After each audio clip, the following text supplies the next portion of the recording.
கிட்ட வந்து நிறைய அமௌண்ட் இருக்கு, நான் வந்து இந்த கோழி வளர்ப்புல ஈடுபடலாமானா 100% நீங்க வந்து அமௌண்ட் வச்சிருக்கீங்கன்னா புதுசா வரீங்கன்னா 100% வந்து நீங்க கோழி வளர்ப்புல இறங்கக்கூடாது. ஒரு சிலர் பார்த்தீங்கன்னா எனக்கு நிறைய லாபம் வரவங்களுக்காக அவங்களுக்கு அந்த கோழி வளர்ப்புற பத்தி ஒண்ணுமே தெரியாது. பட் ஆனால் இறங்கணும்னா பார்த்தீங்கன்னா ஒரு 1000 கோடி 2000 கோடி இறக்கி விட்டுருவாங்க. ஸோ அந்த மாதிரி பண்ணக்கூடாது. 100% பண்ணால் தப்பு. இந்த கோழி தொழிலையும் பார்த்தீங்கன்னா 100% லாபமும் இருக்கு. எந்த அளவுக்கு லாபம் வருதோ அது அளவுக்கு நஷ்டமும் இருக்கு. அதனால இதை பத்தி ஃபுல்லா தெரிஞ்சுட்டு அதுக்கப்புறம் கோழி வளர்ப்புன்னு கிடையாதுங்க. ஸோ மற்ற நீங்க எந்த ஒரு தொழிலாவே இருந்தாலும் ஃபர்ஸ்ட் ஃபுல் அண்ட் ஃபுல் அதுல வந்து நீங்க டீட்டெயிலா தெரிஞ்சுட்டு இறங்கினா தான் உங்களுக்கு வந்து சக்சஸ்ஃபுல்லா ரன் பண்ண முடியும். போங்க, அதாவது உங்க நியரஸ்ட் பிளேஸ்ல பார்த்தீங்கன்னா நிறைய பண்ணை எல்லாம் இருக்கும்.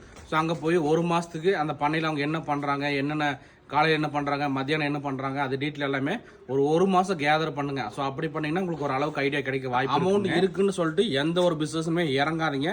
முக்கியமா வந்து அந்த பிசினஸ் பண்றீங்கன்னா அதுல நீங்க நின்று வேலை செய்யணுங்க. ஸோ நம்ம போய் பண்ண போட்டோம், கோழி ஒரு 2000 3000 கோழி வாங்கிவிட்டோம், சரி ஓகே நம்ம வீட்டில் ஜாலியாக இருக்கலாம்னு சொல்லி இருக்கவே கூடாது. நீங்கள் தான் போய் காலையில் சாயந்தரம் மத்தியானம் கோழிக்கு என்ன நடக்குங்கிறத நீங்கள் தான் பார்க்கணுங்க. ஏன்னா நீங்கள் வேலையாள்கள்லாம் விட்டிங்கன்னா அது வந்து நமக்கு சரிப்பட்டு வராது. நீங்கள் இறங்கி வேலை செஞ்சீங்கன்னா மட்டும்தான் கோழி தொழில் பொறுத்த வரைக்கும் பிஸ்னஸ் லாபமே பார்க்க முடியும்.